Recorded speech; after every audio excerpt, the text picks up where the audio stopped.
வாழ்க வளமுடன். அனைவருக்கும் சிவகரி அன்பான வணக்கம். இந்த வீடியோவில் எதை பற்றி பார்க்க போகிறோம், நிஃப்டி மற்றும் பேங்க் நிஃப்டி அடுத்த நகர் அப்படின்னு பார்ப்போம்.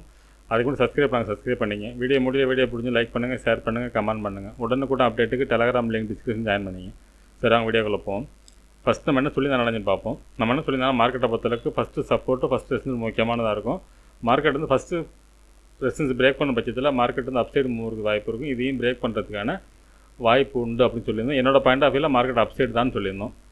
நம்ம சொன்ன மாதிரி தான் மார்க்கெட்டை பொறுத்தளவுக்கு இந்த ஃபஸ்ட்டு சப்போர்ட்டு பிரேக் பண்ண முடியல. பிரேக் பண்ணாங்க, திருப்பி க்ளோசிங் மேலே தான் வச்சுருந்தாங்க. அதுக்கப்புறம் பார்த்திங்கன்னா இங்கேருந்து மார்க்கெட் மேலே போனது தான் மார்க்கெட்டை பொறுத்தளவுக்கு அடுத்தது ரெசிஸ்டன்ஸ் சொல்லியிருந்த இந்த இடம்.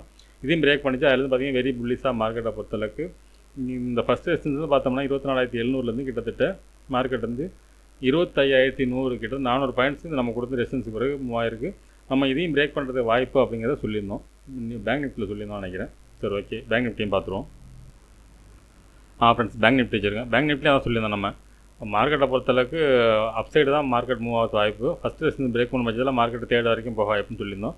ஆனால் நம்ம எதிர்பார்த்த அளவுக்கு பேங்க் நிஃப்டி போன அளவுக்கு, ஆனால் நம்ம எதிர்பார்த்த ஸ்டைலில் தான் மார்க்கெட் போணுச்சு. நம்மளும் அப்சைடு தான் சொல்லியிருந்தோம். மார்க்கெட்டும் அப்சைடு தான் மூவ் ஆயிருந்துச்சு ஃப்ரெண்ட்ஸ். சரி, ஓகே, சென்செக்ஸையும் பார்த்துருவோம். ஃப்ரெண்ட்ஸ், சென்செக்ஸ் வச்சுருக்கேன். சென்செக்ஸில் நம்ம தான் சொல்லியிருந்தோம். ஃபஸ்ட்டு ரெசிஸ்டன்ஸ் பிரேக் பண்ண பட்சத்தில் மார்க்கெட் வந்து தேர்ட் பிரேக் பண்ணுறதுக்கு வாய்ப்பு அப்படின்னு சென்செக்ஸ்னு சொல்லியிருந்தோம். அதே தான் நடந்துருந்துச்சு மார்க்கெட்டை பொறுத்தளவுக்கு. மூணுலேயும் ஒரே மாதிரி இருக்குன்னு வேறு வழக்கம் சொல்லியிருந்தோம்.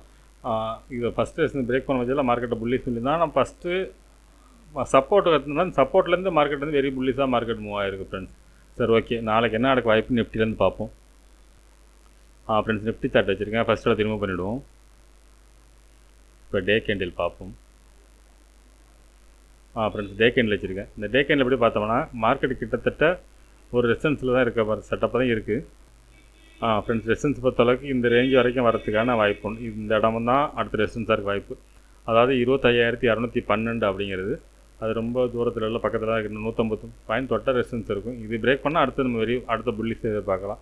நாளைய மார்க்கெட்டை பொறுத்தளவுக்கு நிஃப்டியை பொறுத்தளவுக்கு இதை தொட்டுட்டு இறங்கிறது வாய்ப்பு இருக்குது. அதனால் இங்கே வந்து ஸ்னிக் டாப் போட்டு அது சின்ன டாப்பு போட்டு அதை பிரேக் பண்ணி மார்க்கெட் அப்சைடு போகிறதுக்கான வாய்ப்பு அதிகம் ஃப்ரெண்ட்ஸ்.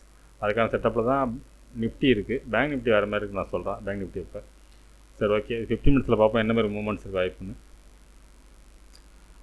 ஃப்ரெண்ட்ஸ், 50 மினிட்ஸில் வச்சுருக்கோம். இப்போ பார்த்தோம்னா ஃபஸ்ட்டு ரெசிஸ்டன்ஸ் பார்த்தோம்னா 25,212, அதுக்கடுத்து 25,321, அடுத்து 25,485. சரி, ஓகே, சப்போர்ட்னு எடுத்துட்டோம்னா 24,973 அப்படிங்கிறது ஃபஸ்ட்டு சப்போர்ட்டாக இருக்கும். செகண்டை பொறுத்தளவுக்கு 24,807, தேர்ட் சப்போர்ட்டை பார்த்தா 24,586. சரி, ஓகே, இது என்ன மாதிரி மூவ்மெண்ட்ஸ் வாய்ப்புன்னு பார்த்தோம்னா என்னோடய பாயிண்ட் ஆஃப் வியூவில் மார்க்கெட் வந்து ஓப்பனை பொறுத்து இருக்குது. மார்க்கெட் வந்து இதுக்கு மேலே ஓப்பன் ஆனால் அங்கேருந்து ஃபால் ஆகி மார்க்கெட் வந்து தேர்ட் சப்போர்ட் வரைக்கும் வந்து சப்போர்ட் எடுத்துகிட்டு அப்சைடு போகிறது வாய்ப்பு. நாளைய மார்க்கெட் வந்து கொஞ்சம் வாலட்டைலாக இருக்கிறதுக்கான வாய்ப்பு அதிகம் ஃப்ரெண்ட்ஸ். இப்போ என்னோடய பாயிண்ட் ஆஃப் வியூ இதெல்லாம் சப்போர்ட் எடுக்குன்னு சொல்ல முடியாது. சப்போர்ட் போட்டிருக்கோம், ஆனால் ஸ்ட்ராங் சப்போர்ட்னு பார்த்தோம்னா இந்த இடம் தான். இங்கே வந்து சப்போர்ட் எடுத்துகிட்டு திருப்பி அப்சைடு போகிறதுக்கான வாய்ப்பு இருக்கும். இதையும் பிரேக் பண்ணி போகிறது வாய்ப்பு இருக்கும். அந்தமாதிரி செட்டப்பில் தான் மார்க்கெட் வந்து இன்றைக்கி செட்டப் அந்த மாதிரி தான் இருக்குது. என்னோடய பாயிண்ட் ஆஃப் வியூவில் மார்க்கெட் வந்து இந்த ஃபஸ்ட்டு ரெசிஸ்டன்ஸ் பிரேக் பண்ணாது. அப்படி பிரேக் பண்ணிச்சுன்னா மார்க்கெட் அப்சைடு போக வாய்ப்பு இருக்கும். அப்படி ஒரு வேளை பிரேக் பண்ணலை அப்படின்னா அங்கேருந்து மார்க்கெட் வந்து இல்லைன்னா இந்த இடம் தொட்டுட்டோட ஃபால் ஆகும். இங்கேருந்து ஃபால் ஆகி இந்த ரேஞ்ச் வரைக்கும் வந்துட்டு அப்சைடு போகிறதுக்கான வாய்ப்பு அதிகம் ஃப்ரெண்ட்ஸ். என்னோடய பாயிண்ட் ஆஃப் வியூவில் இறங்கிட்டு தான் மார்க்கெட் அப்சைடு போக வாய்ப்பு இருக்கும்போது தான் எனக்கு தோணுது. இந்த செட்டப் பார்த்தோம்னா அதாவது மார்க்கெட் இறங்கிறது வாய்ப்பு கிடையாது. இந்த ரேஞ்ச் வரைக்கும் இறங்க வாய்ப்பு. தேர்ட் சப்போர்ட் இறங்கிட்டு இதுலேருந்து அப்சைடு கொடுத்து மார்க்கெட் வந்து இதுக்கு டே க்ளோசிங் வந்து இதுக்கு மேலே இருக்கிறதுக்கான வாய்ப்பு அதிகம். சரி, ஓகே, பேங்க் நிஃப்டியை பார்ப்போம் ஃப்ரெண்ட்ஸ். ஃப்ரெண்ட்ஸ், பேங்க் நிஃப்டி வச்சுருக்கோம். ஃபஸ்ட்டில் திரும்ப பண்ணிவிடுவோம். இப்போ டே கேண்டில் பார்ப்போம். ஃப்ரெண்ட்ஸ், டே கேண்டில் வச்சுருக்கேன். இந்த டே கேண்டில் எப்படி பார்த்தோம்னா மார்க்கெட்டை பொறுத்தளவுக்கு வெரி புல்லிஷ் கேண்டில் தான் கொடுத்துட்டாங்க. ஆனால் இது வந்து ஒரு ட்ரெண்ட் லைனில் தான் மார்க்கெட் இருக்குது இப்போதைக்கு. இப்போ இந்த இடத்த பிரேக் பண்ணால் தான் மார்க்கெட் போக வாய்ப்பு. இப்போ அப்படி பார்த்தோம்னா மார்க்கெட்டை பொறுத்தளவுக்கு அந்த 55,500 அப்படிங்கிறது ரெசிஸ்டன்ஸாக இருக்கும். அதை பிரேக் பண்ண பட்சம் தான் மார்க்கெட்டில் புல்லிஷ் இருக்க வாய்ப்பு. இது டே கேண்டில் செட்டப் படி. ஆனால் என்னோடய பாயிண்ட் ஆஃப் வியூவில் 50 மினிட்ஸ் படி பார்த்தோம்னா மார்க்கெட் வந்து இது பிரேக் பண்ணுறதுக்கான வாய்ப்பு இருக்க மாதிரி தான் 50 மினிட்ஸ் செட்டப்பில் இருக்குது. அதை நான் வீடியோவில் சொல்கிறேன். அதே போல் இறங்கினா எவ்வளோ தூரம் இறங்கன்னு வாய்ப்புன்னு பார்த்தோம்னா இந்த கிரீன் கேண்டில் லோ வரைக்கும் இறங்கிறதுக்கான வாய்ப்பு அதிகம். அதாவது ஸ்ட்ராங் சப்போர்ட்னா 54,580 தான் ஸ்ட்ராங் சப்போர்ட்டாக இருக்கிறதுக்கு வாய்ப்பு இது டே கேண்டில் படி. சரி ஓகே, 15 மினிட்ஸில் பார்ப்போம் ஃப்ரெண்ட்ஸ் என்ன நடக்க வாய்ப்புன்னு.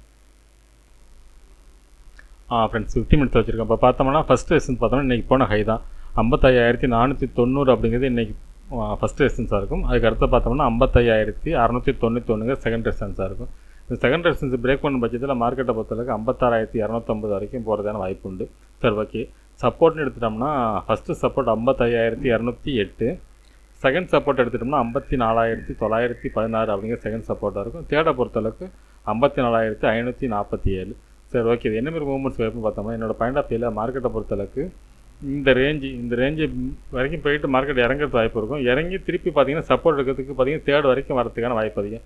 தேர்டை சப்போர்ட் எடுத்துச்சுன்னா மார்க்கெட் இருந்தாலும் அந்த சப்போர்ட் எடுத்துச்சுன்னா மார்க்கெட் வெரி புல்லிஷாக போகிறது வாய்ப்பு அதிகம். அதாவது இது வரைக்கும் பிரச்சனை இல்லை, சப்போர்ட் ஸ்ட்ராங் சப்போர்ட் தான் சொல்லலாம். ஆனால் இந்த சப்போர்ட்டுக்கு வந்துருச்சுன்னா மார்க்கெட்டும் ஸ்ட்ராங்காக அப்சைடு மூவ் வந்து இருக்கிறதுக்கான ரொம்ப வாய்ப்பு அதிகம் ஃப்ரெண்ட்ஸ். இந்த ரேஞ்சை விட்டு பிரேக் பண்ணால் மட்டும்தான் மார்க்கெட் அடுத்து நம்ம ஃபால் எதிர்பார்க்கலாம். ஆனால் என்னோட பாயிண்ட் ஆஃப் வியூவில் மார்க்கெட்டை பார்த்தா தேர்ட் சப்போர்ட் எடுக்கும் பட்சத்தில் இந்த ரேஞ்சுக்குள்ளே இந்த ஜோன் கூட சொல்லலாம்.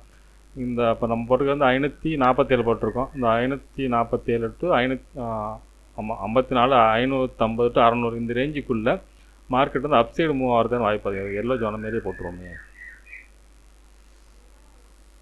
இந்த இடம் வந்தால் மார்க்கெட் வந்து இதுலேருந்து அப்சைடுக்கான வாய்ப்பு அதிகம். அப்படி அப்சைடு வர்றப்போ இந்த இடத்தையும் பிரேக் பண்ணி மேலே நோக்கி போகிறதுக்கான வாய்ப்பு அதிகம் ஃப்ரெண்ட்ஸ். என்னோடய பாயிண்ட் ஆஃப் வியூவில் மார்க்கெட் வந்து ஒரு டவுன் கொடுத்து டவுனுக்கு பிறகு ஒரு நல்ல ஒரு மூவ் கொடுக்கறதுக்கான வாய்ப்பு அதிகம் ஃப்ரெண்ட்ஸ். சரி ஓகே, சென்செக்ஸை பார்த்துருவோம் ஃப்ரெண்ட்ஸ். ஃப்ரெண்ட்ஸ் சென்செக்ஸ் வச்சுருக்கேன், ஃபஸ்ட்டு ரிமூவ் பண்ணிவிடுவோம். இப்போ டே கேண்டில் பார்ப்போம். ஃப்ரெண்ட்ஸ் டே கேண்டில் வச்சுருக்கேன். இந்த டே கேண்டில் எப்படி பார்த்தோம்னா நம்ம சொன்ன மாதிரி இந்த கேண்டில் பிரேக் பண்ணி மார்க்கெட் முடிப்பான்னு சொன்னோம். ஆனால் அந்த மாதிரி தான் கேண்டில் போட்டுருக்காங்க. ஆனால் மார்க்கெட்டை பொறுத்தளவுக்கு அடுத்து இந்த ஹையை பிரேக் பண்ணால் மட்டும் தான் மார்க்கெட்டில் புல்லிஸ் இருக்க வாய்ப்பு இருக்கும். அப்படி இல்லாத பட்சத்தில் மார்க்கெட்டை பொறுத்தளவுக்கு இந்த லோ வரைக்கும் திருப்பி இறங்க வாய்ப்பு இருக்கும். இல்லை மார்க்கெட் வந்து நாளைக்கும் வாலட்டைலாக வந்து ஒரு எல்லாம் ஒன்று ஒரு பெரிய மூவ் இருக்கும், இல்லைனா சின்ன மூவாக போட்டு ஸ்பின்னிங் டாப் கேண்டில் போட்டு இந்த ஹையை பிரேக் பண்ணுறது வாய்ப்பு. ஆனால் என்னோட பாயிண்ட் ஆஃப் வியூவில் பேங்க் நிஃப்டி வந்து வாலட்டைலாக இருக்க மாதிரி இருக்குது. அதனால் இதெல்லாம் ஒரு வாலட்டைல் இருக்கிறதுக்கான வாய்ப்பு அதிகம் ஃப்ரெண்ட்ஸ். ஆனால் இந்த ஹையை பிரேக் பண்ணுறது அடுத்தது புல்லிஸ் எதிர்பார்க்கலாம். அது வரைக்கும் மார்க்கெட்டை பொறுத்தளவுக்கு புல்லிஸ் கொஞ்சம் வாய்ப்பு கம்மி தான் சென்செக்ஸை பொறுத்தளவுக்கு. சரி ஓகே, 15 மினிட்ஸில் பார்ப்போம் ஃப்ரெண்ட்ஸ். ஃப்ரெண்ட்ஸ் 15 மினிட்ஸ் வச்சுருக்கோம். இப்போ பார்த்தோம்னா ஃபஸ்ட்டு ரெசிஸ்டன்ஸ் பார்த்தோம்னா 82,718. அது இன்றைக்கி போன ஹை தான் ஃபஸ்ட்டு ரெசிஸ்டன்ஸ் இருக்குது. அதுக்கடுத்து பார்த்தீங்கன்னா 83,116, அடுத்தது 83,650. சப்போர்ட்டை எடுத்துட்டோம்னா 82,101 அப்படிங்கிறது ஃபஸ்ட்டு சப்போர்ட்டாக இருக்கும். செகண்டை பொறுத்தளவுக்கு 81,633, தேர்டு பொறுத்தளவுக்கு 81,131. சரி ஓகே, இது என்ன மாதிரி மூவ்மெண்ட்ஸ் எப்படின்னு பார்த்தோம்னா மார்க்கெட்டை பொறுத்தளவுக்கு சென்செக்ஸை பொறுத்தளவுக்கு இந்த ஃபஸ்ட்டு ரெசிஸ்டன்ஸ் தான் ஸ்ட்ராங் ரெசிஸ்டன்ஸ். பிரேக் பண்ண வச்சுன்னா மார்க்கெட் மேலே போக வாய்ப்பு இருக்கும். அப்படியே ஓப்பனிங்கில் பிரேக் பண்ணிச்சுன்னா மார்க்கெட் பிரேக் பண்ணிவிட்டு திருப்பி கீழே வந்து மார்க்கெட் வந்து தேர்டு எல்லாம் செகண்ட் வரைக்கும் வரதுக்கான வாய்ப்பு அதிகம் ஃப்ரெண்ட்ஸ். வந்து சப்போர்ட் எடுத்தால் தான் மார்க்கெட் அப்சைடு போக வாய்ப்பு இருக்கும். அதுக்கான செட்டப் தான் இருக்குது. ஆனால் தேர்டு வரைக்கும் வந்தால் தான் அது ஸ்ட்ராங்கு. அது இடையில சப்போர்ட் வச்சுன்னா அந்தளவுக்கு பெருசாக போகிறதுக்கான வாய்ப்பு கம்மி. அப்படி தான் செட்டப்பாக இருக்குது ஃப்ரெண்ட்ஸ். ஆனால் என்னோடய பாயிண்ட் ஆஃப் வியூவில் மார்க்கெட் வந்து பேங்க் நிஃப்டி தான் புள்ளி செட்டப்பில் இருக்குது. பாக்கி எல்லாமே ஓரளவுக்கு சைட்வேஸில் இருக்கிறதுக்கு, அதாவது ஃபஸ்ட் ரெசிஸ்டன்ஸ் ஃபஸ்ட் சப்போர்ட்டுக்குள்ளேயே முடிகிறதுக்கு வாய்ப்பு இருக்குது. மாதிரியும் ஒரு செட்டப்பில் தெரியுது. ஒரு பாயிண்ட் ஆஃப் வியூவில் பார்த்தோன்னா மார்க்கெட் வந்து அதாவது என்னோடய பாயிண்ட் ஆஃப் தேர்ட் சப்போர்ட் எடுத்தால் தான் மார்க்கெட் அப்சைடு. அப்படி இல்லாத பட்சத்தில் மார்க்கெட் வந்து இந்த ரேஞ்சுக்குள்ளே இருக்கிறதுக்கான வாய்ப்பு அதிகம் ஃப்ரெண்ட்ஸ். ஆனால் இதை பிரேக் பண்ணி இந்த லோ பிரேக் பண்ணால் தான் மார்க்கெட்டில் ஃபால்னு எடுத்துக்கலாம். 80,700க்கு கீழே இருந்தால் மட்டும்தான் மார்க்கெட் அடுத்த ஃபால் இருக்கும். அது வரைக்கும் மார்க்கெட் வந்து இறங்கினாலும் மார்க்கெட் வந்து அப்சைடுக்கான மூவ் தான் இருக்கும் ஃப்ரெண்ட்ஸ். சரி ஓகே, அடுத்த வீடியோவில் பார்ப்போம் ஃப்ரெண்ட்ஸ். நன்றி, வணக்கம்.